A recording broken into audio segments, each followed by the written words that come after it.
The birthday betrayal. I never thought I'd be the kind of man who would betray his wife. Never thought I'd be standing here, looking at myself in the mirror, knowing what I've done. But here I am, and there's no taking it back. It started 3 months ago when Sarah began planning her 32nd birthday party. She was so excited, talking about it every night over dinner, making lists, calling caterers, debating between a DJ and a live band. I watched her eyes light up as she described her vision. Nothing too fancy, just our closest friends and family in our backyard, string lights overhead, good food, and laughter filling the warm summer evening. "I want it to be perfect, David," she said, reaching across the table to squeeze my hand. "I want everyone we love to be there." I squeezed back, smiling at her enthusiasm. "It will be perfect, sweetheart. Everything you touch turns to gold." She laughed, that melodic sound that made me fall in love with her 8 years ago. "You're such a charmer. No wonder I married you." But as the weeks passed, I noticed something else creeping into our conversations about the party. Jessica, Sarah's college roommate, her maid of honor, her closest friend since they were 18. Jessica was flying in from Seattle for the party, and Sarah couldn't stop talking about how excited she was to see her. "It's been almost 2 years since we've seen each other in person," Sarah said, practically bouncing as she folded napkins for the party. "I can't wait for you to really get to know her, David. I know you two will hit it off." I nodded, but something twisted in my stomach. I'd met Jessica twice before, once at our wedding and once at Sarah's 30th birthday party. Both times I'd noticed the way she looked at me, the way she found excuses to touch my arm when she laughed, the way she lingered just a little too long when we hugged goodbye. Sarah never noticed, or if she did, she never said anything.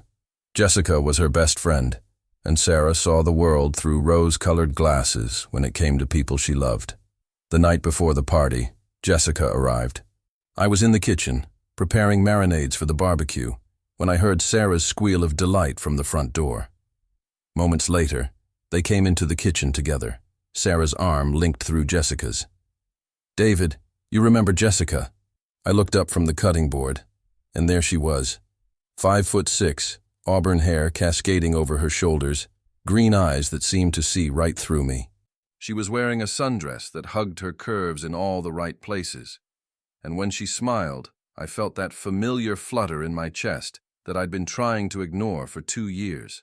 "Of course I remember," I said, wiping my hands on a towel before extending one to her. "Good to see you again, Jessica." She took my hand, and I swear she held it a second longer than necessary. "You too, David. Sarah's been telling me all about your promotion at work. Congratulations." "Thank you." I pulled my hand back, trying to ignore the way my skin tingled where she'd touched it. Sarah beamed. "I was just telling Jess about the new office and how you've been working such long hours. She knows all about that. She's a workaholic too." "Guilty as charged," Jessica said, her eyes never leaving mine. "Though I always make time for the important things, like being here for Sarah's birthday." The way she said it, with just a hint of something I couldn't quite identify, made my pulse quicken. I turned back to the cutting board, focusing on dicing tomatoes with more precision than necessary. "I should let you two catch up," I said. "I've got a lot of prep work to finish for tomorrow." "Always the dedicated husband," Jessica said, and there was definitely something in her tone now. "Sarah's lucky to have you." I didn't respond, just kept chopping vegetables, listening to their voices fade as they headed to the living room. But I could still feel those green eyes on me, could still smell her perfume lingering in the air. That night, as Sarah and Jessica stayed up late on the couch, giggling over old photo albums and sharing stories I'd heard a dozen times before, I excused myself to bed early. I lay there in the dark, listening to their laughter drifting up from downstairs, trying to push thoughts of Jessica out of my head. Sarah was my wife. I loved her. We'd built a life together, talked about having kids, planned our future. Whatever I thought I was feeling for Jessica was just attraction. Nothing more. I was a grown man, not some teenager who couldn't control his hormones. But as I finally drifted off to sleep, the last thing I saw behind my closed eyelids was Jessica's smile. The next morning dawned bright and clear. Perfect party weather. Sarah was up early, bustling around the house, making final preparations. Jessica emerged from the guest room, looking effortlessly beautiful in yoga pants and a tank top, her hair pulled back in a messy bun. "Morning, you two," she said, heading straight for the coffee maker. "What can I do to help?" "You're a guest," Sarah protested. "You shouldn't have to work." "Nonsense. It's your birthday, which means I'm not letting you do everything yourself." I watched them work together, Sarah directing Jessica around the kitchen like they were still college roommates preparing for a party in their dorm. There was an easy intimacy between them, a shorthand developed over years of friendship, and I felt a strange pang of jealousy. Not because I wanted what they had, but because I wanted to be part of it. "David, honey, could you start setting up the tables outside?" Sarah asked, barely looking up from the fruit salad she was assembling. "Sure thing." I grabbed my coffee and headed for the backyard, grateful for the distraction. The next few hours passed in a blur of activity. We set up tables and chairs, strung lights between the trees, arranged flowers, and transformed our modest backyard into something magical. Jessica was everywhere, helping with decorations, arranging food, charming my parents and Sarah's siblings as they arrived early to help. "She's wonderful," my mother said to me as we watched Jessica explain the difference between two types of wine to my father. "So smart and beautiful. Sarah's lucky to have such a good friend." "Yeah," I agreed, unable to take my eyes off Jessica, as she threw her head back and laughed at something my father said. "She's something else."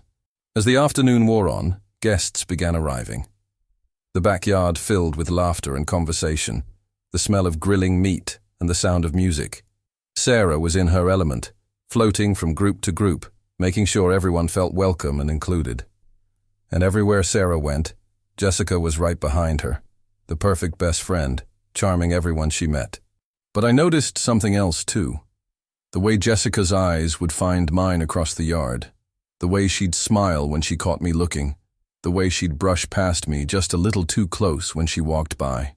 I tried to focus on being a good host, on making sure everyone had drinks and food, on celebrating my wife's birthday. But I was hyper-aware of Jessica's presence, of every move she made, every word she spoke. "You're distracted," Sarah said, appearing at my elbow as I stood by the grill, mechanically flipping burgers. "What? No, I'm not." She studied my face with those perceptive brown eyes. "You seem a million miles away. Everything okay?" "Just want to make sure the food's perfect," I said, forcing a smile. "It's your special day." She stood on her tiptoes to kiss my cheek. "You're sweet. But relax, okay? Everyone's having a great time." "I'm having a great time." "Good. That's all that matters." She squeezed my arm and disappeared back into the crowd. I watched her go, watched her stop to talk to Jessica, watched them laugh together about something. Jessica glanced over at me, and when our eyes met, she didn't look away. She just smiled, slow and deliberate, before turning back to Sarah. My hands shook as I reached for my beer. As the evening wore on, the party hit its stride. The sun set, the string lights cast everything in a warm glow, and the alcohol flowed freely. I found myself relaxing despite everything, enjoying the celebration, proud of Sarah for bringing together so many people who loved her. I was refilling the ice bucket when Jessica appeared beside me, close enough that I could smell her perfume again. "Need help?" she asked, her voice low and intimate despite the crowd around us. "I've got it," I said, not trusting myself to look at her. "David." Her hand touched my arm, and I couldn't help but turn toward her. "Can I ask you something?" "Sure." "Are you avoiding me?" The question caught me off guard. "What? No, of course not. Because it feels like you are. Every time I try to talk to you, you find an excuse to walk away." I forced myself to meet her eyes. "I'm not avoiding you, Jessica. I'm just trying to make sure everyone has a good time. Everyone except yourself." She stepped closer, and I could see the flecks of gold in her green eyes. "You seem tense." "I'm fine. Are you?" Her hand was still on my arm, her thumb tracing small circles on my skin. "Because I've been watching you all day and you don't seem fine." "Jessica, I know what you're thinking," she said, her voice barely above a whisper. "I can see it in your eyes. You're thinking the same thing I am. My heart was pounding so hard I was sure she could hear it. I don't know what you mean. Don't you? She leaned closer, and I caught a hint of wine on her breath. David, I've been thinking about you for 2 years, ever since Sarah's last birthday party. I haven't been able to get you out of my head. You're Sarah's best friend, I said, my voice hoarse. She loves you. I love her too. But that doesn't change how I feel about you. Nothing can happen between us, I said. But even as I said it, I knew how weak I sounded. I'm not asking for anything to happen, she said. I just wanted you to know, in case you were wondering if you were imagining things. She squeezed my arm once and then walked away, leaving me standing there with my heart racing and my hands shaking. I watched her rejoin the party, watched her slip seamlessly back into her role as Sarah's best friend, and wondered if I'd imagined the whole conversation. But I hadn't, and now I couldn't think about anything else. I threw myself into host duties, making sure everyone had enough to eat and drink, starting conversations, telling jokes, anything to keep my mind off what Jessica had said. But every time I looked up, she was there, watching me with those knowing eyes. Around 9 o'clock, Sarah gathered everyone for the cake cutting. She stood at the head of the table, glowing with happiness, Jessica at her right side and me at her left.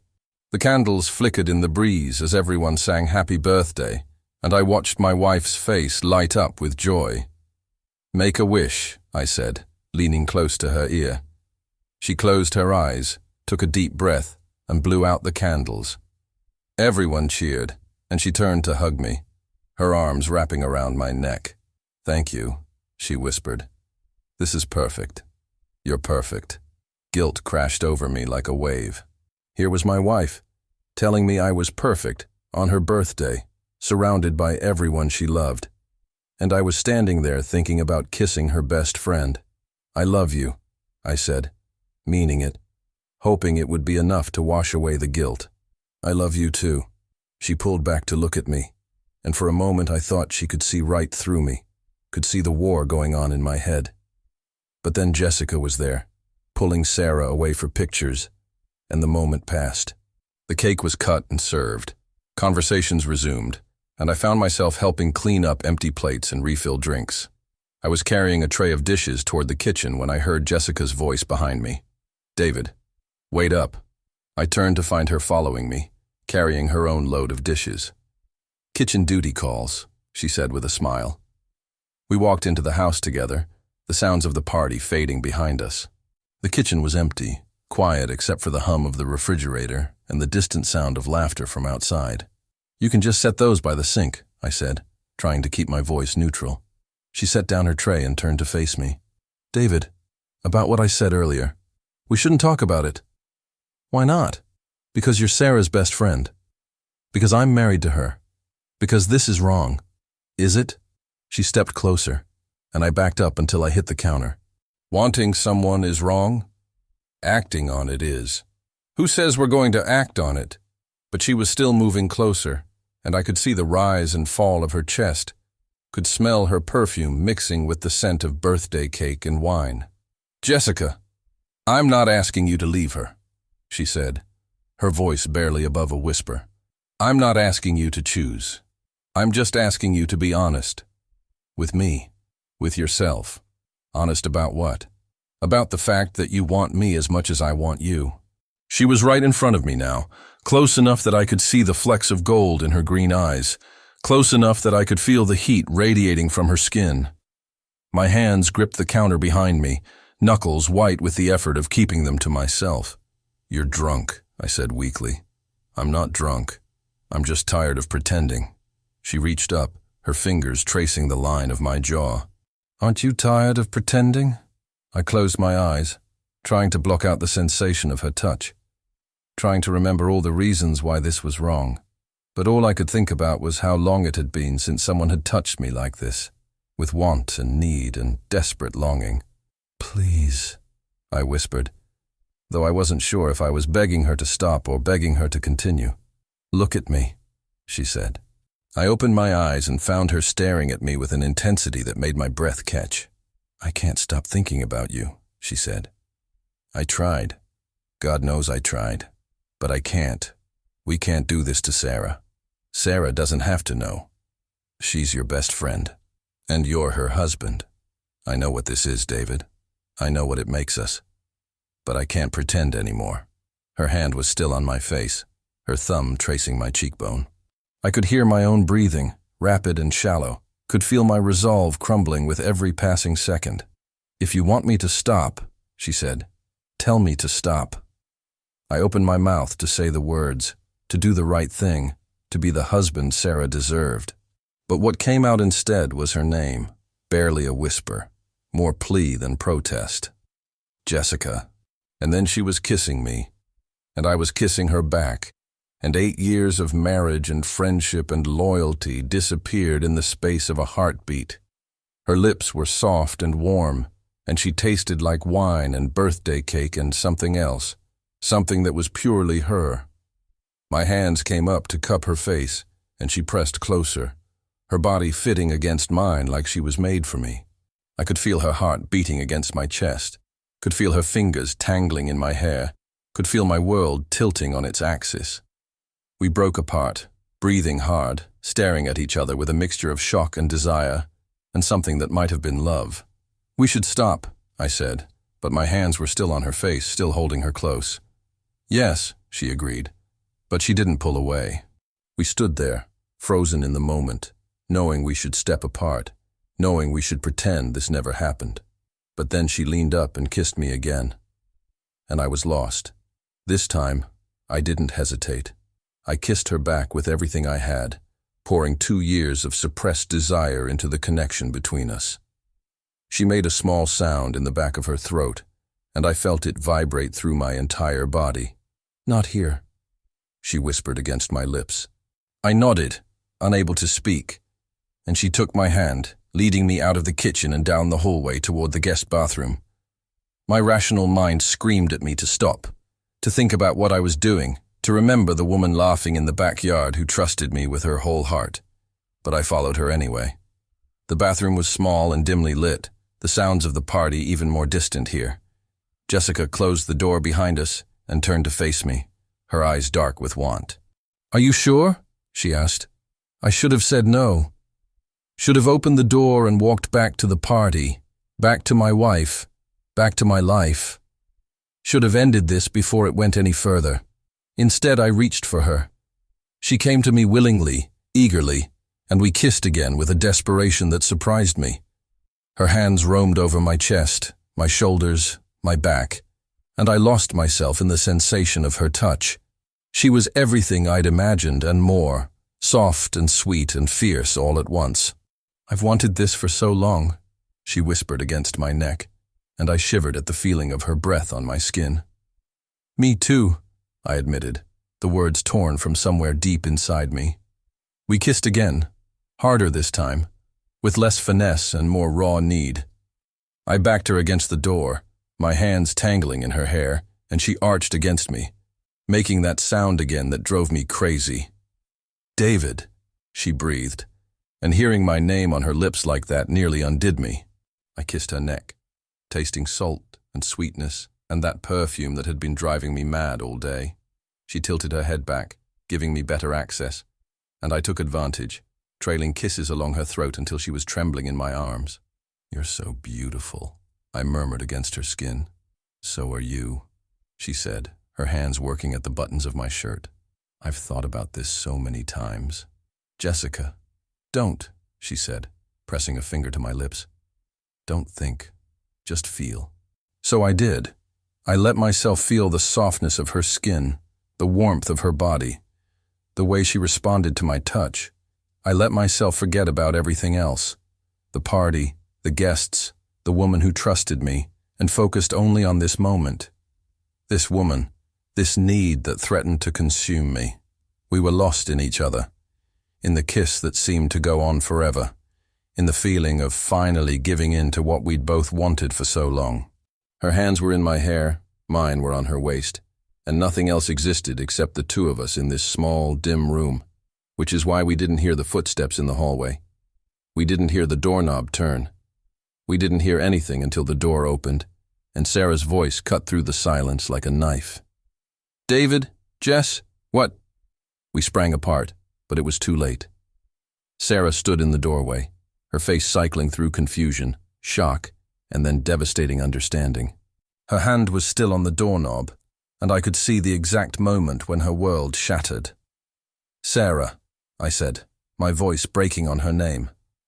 She stared at us for what felt like an eternity, taking in our disheveled appearance, our guilty faces, the obvious truth of what she'd walked in on. Jessica had gone completely pale, her hand pressed to her mouth as if she could somehow take back what had happened.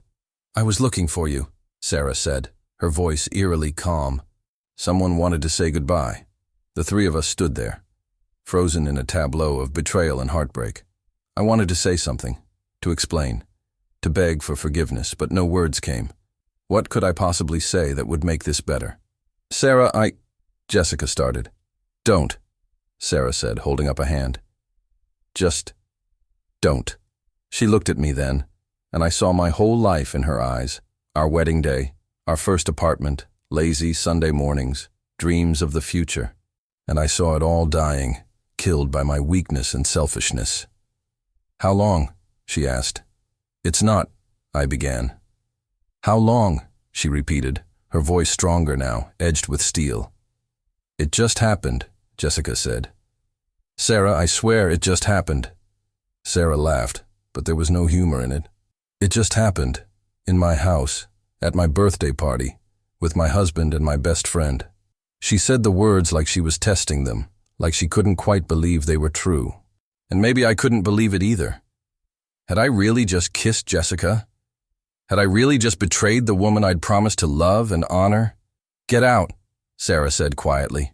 "Sarah," I started. "Get out," she repeated, louder this time. "Both of you. Get out of my house." "Please," Jessica said, tears streaming down her face. "Let me explain." "Explain what?" Sarah's voice was rising now, and I knew it was only a matter of time before our guests heard. "Explain how you've been planning this, how you've been waiting for your chance." "It wasn't like that," Jessica protested. "Wasn't it?" Sarah turned to me, and I saw a fury in her eyes I'd never seen before. "Was this your first time, or have you been sneaking around behind my back?" "First time," I said, the words barely audible. "Sarah, I swear this was the first time." "Oh, well then, I guess that makes it better." The sarcasm in her voice cut deeper than any scream would have. This was Sarah, my Sarah, who never raised her voice, who always gave people the benefit of the doubt, who loved with her whole heart. And I had broken her. "I'm sorry," I said, knowing how inadequate the words were. "I'm so sorry. Sorry." She seemed to taste the word, rolling it around on her tongue. "You're sorry. You kissed my best friend at my birthday party and you're sorry." "Sarah, please." "No." She stepped back, out of the doorway. "No, don't. Don't make this worse than it already is." She looked at Jessica, who was still crying silently against the wall. "You were my maid of honor. You held my bouquet while I married him. You gave a speech about how perfect we were together." "I know," Jessica whispered. "I know, and I'm sorry." "You're sorry too. How wonderful. You're both sorry." Sarah's composure was cracking now, and I could see the tears she was trying so hard to hold back. "I trusted you, both of you. I trusted you with everything." "You can still trust us," I said desperately. "This was a mistake, a terrible mistake, but it doesn't change anything." "Doesn't change anything?" Sarah's voice finally broke. "You kissed another woman. You kissed my best friend at my birthday party, and you think that doesn't change anything?" She was right, of course. Everything had changed. The moment Jessica's lips touched mine, everything had changed irrevocably. "I want you both out," Sarah said, her voice steadier now. "Now. Before I have to explain to everyone why the birthday girl is crying." "Where will I go?" Jessica asked. "I don't care," Sarah said. "Hotel, airport, I don't care. Just get out of my house." I looked at my wife, this woman I'd loved for 8 years, whom I'd just betrayed in the most fundamental way possible. "Sarah, can we talk about this? Later, when everyone's gone?" There's nothing to talk about, she said. You made your choice, in my bathroom, at my birthday party. You chose her. I didn't choose anyone, I protested. It was just a kiss, she finished. Just a kiss. Do you think that makes it better? I didn't have an answer for that, because it wasn't just a kiss, and we all knew it. It was the culmination of 2 years of attraction, of stolen glances and loaded conversations, of wanting something I couldn't have. I'll go, Jessica said, pushing past us toward the door. I'll pack my things and go. Good, Sarah said without looking at her. Jessica paused at the door. Sarah, I need you to know. I don't want to know anything, Sarah said. I don't want to know how long you've wanted him, or how long he's wanted you, or how this happened. I just want you gone. Jessica nodded, tears still streaming down her face, and left. I could hear her footsteps on the stairs, could hear her moving around in the guest room above us. Sarah and I stood in the hallway, the sounds of the party drifting in from outside.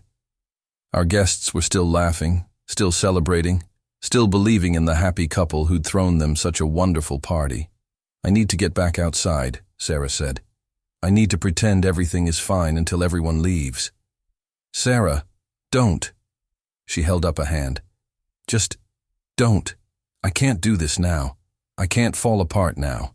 She walked past me toward the kitchen and I followed her, watching as she smoothed her hair and wiped her eyes, transforming herself back into the perfect hostess. Are you okay? I asked. She laughed again, that same bitter sound. Am I okay? I just caught my husband kissing my best friend. No, David, I'm not okay. What do you want me to do? I want you to go outside and help me finish this party. I want you to smile and laugh and pretend like you didn't just rip my heart out. Can you do that? I nodded, even though the thought of pretending everything was fine made me sick. After everyone leaves, we'll talk, she said. But right now, I need to get through this. We walked back outside together, and I watched Sarah slip seamlessly back into her role as the birthday girl. She smiled and laughed and thanked people for coming. And if anyone noticed that her smile didn't quite reach her eyes, they didn't say anything. I played my part too, cleaning up plates and refilling drinks, making small talk with our guests. But inside, I was dying. Every time I looked at Sarah, I saw the moment her face changed when she opened that door. Every time someone complimented the party or congratulated us on how happy we looked, I felt like a fraud. Jessica's absence was noted but not questioned. Sarah told people she wasn't feeling well and had gone to lie down. Another lie to add to the pile. The party wound down slowly, guests beginning to leave around 11. I walked them to their cars, accepting hugs and thanks, promising to get together soon. Normal interactions that felt surreal given what had happened. My parents were among the last to leave, and my mother pulled me aside as they were getting ready to go. Is everything all right? She asked. You seem distracted. Just tired, I said. It's been a long day. Where's Jessica? I wanted to say goodbye. She's not feeling well, I repeated Sarah's lie. She went to lie down earlier. My mother frowned. That's too bad. She seemed fine during the party. You know how it is, I said. Sometimes these things hit you suddenly. She nodded, but I could see the concern in her eyes. Take care of yourself, David, and take care of Sarah. She looked a little pale when we said goodbye. I promised I would, knowing I'd already failed at that promise in the most spectacular way possible. Finally, the last guest left, and Sarah and I were alone in the backyard, surrounded by the detritus of the party. Empty plates, crumpled napkins, wine glasses with lipstick stains. The string lights still twinkled overhead, but the magic was gone. I'll start cleaning up, I said. Leave it, Sarah said. We can deal with it tomorrow. She was sitting in one of the chairs looking small and exhausted. I wanted to go to her, to comfort her, but I'd lost the right to do that. Is she gone? Sarah asked. I looked up at the guest room window, which was dark. I think so. I didn't hear her leave, but she's gone. We sat in silence for a moment, the weight of what had happened settling over us like a heavy blanket. I need to understand, Sarah said finally. How did this happen? I rubbed my face with my hands, trying to find the words. I don't know. I mean, I do know, but I don't understand it either. Try. I looked at her. This woman I'd loved for 8 years, and tried to find a way to explain the inexplicable. There was always something there. With Jessica, from the first time I met her. Sarah flinched as if I'd slapped her. But I never acted on it, I continued quickly. I never would have. I love you, Sarah. I love our life. But you acted on it tonight. Yes. At my birthday party. Yes. With my best friend. Yes. She nodded, as if confirming something to herself. Was it worth it? The question caught me off guard. What? Was it worth it? Was kissing her worth destroying our marriage? I stared at her, seeing the pain in her eyes, the betrayal, the love that was still there but wounded, maybe beyond repair. No, I said. God, no, it wasn't worth it. It was the worst mistake of my life. But you did it anyway. I did it anyway.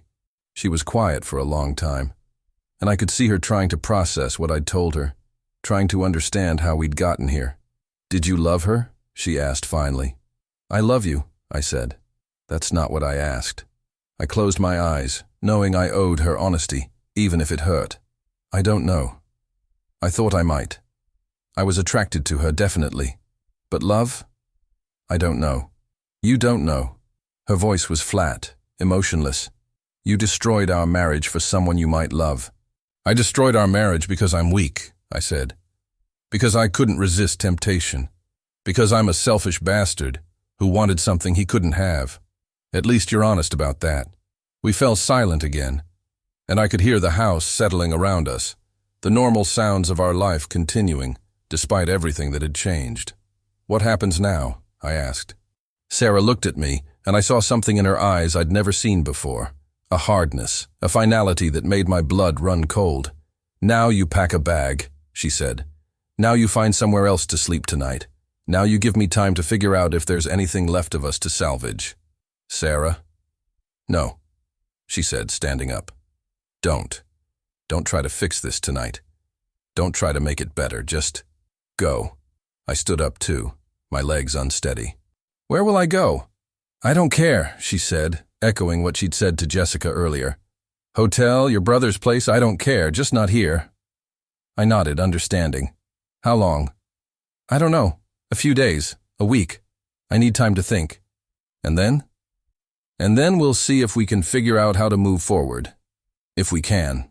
The if hung in the air between us like a sword. I wanted to argue, to beg her to forgive me, to promise it would never happen again. But I could see in her eyes that she was already done with me for tonight. I'll go pack, I said. Good. I walked toward the house, then turned back. Sarah, I'm sorry. I know it doesn't fix anything, but I'm sorry. She looked at me for a long moment, and I saw a flicker of the woman I'd fallen in love with 8 years ago. I know you are, she said quietly. I just don't know if sorry is enough. I nodded and went inside, my feet heavy on the stairs as I climbed to our bedroom. Our bedroom, where we'd made love and shared dreams and planned our future. Where we'd whispered secrets and held each other through nightmares and celebrated good news. I pulled a suitcase from the closet and began throwing clothes into it, my hands shaking as I tried to figure out what I'd need. A few days' worth of clothes, toiletries, my phone charger, the basics of a life torn apart. As I packed, I thought about Jessica, wondered where she'd gone, if she was okay. I thought about calling her, then realized I didn't even have her number. Sarah had always been the one to maintain that friendship. I thought about the kiss, the way it had felt to finally give in to what I'd been wanting for 2 years. It had been everything I'd imagined and more. Passionate, desperate, perfect. And it had cost me everything. I finished packing and looked around the room one more time. The bed we'd shared, the pictures on the dresser, the life we'd built together. It all looked the same, but I knew it would never be the same again. I found Sarah in the kitchen, loading dishes into the dishwasher. She looked up when I entered, and I saw that she'd been crying. I'm going to stay at the Marriott downtown, I said. I'll call you in a few days. Okay. Sarah, Please don't. She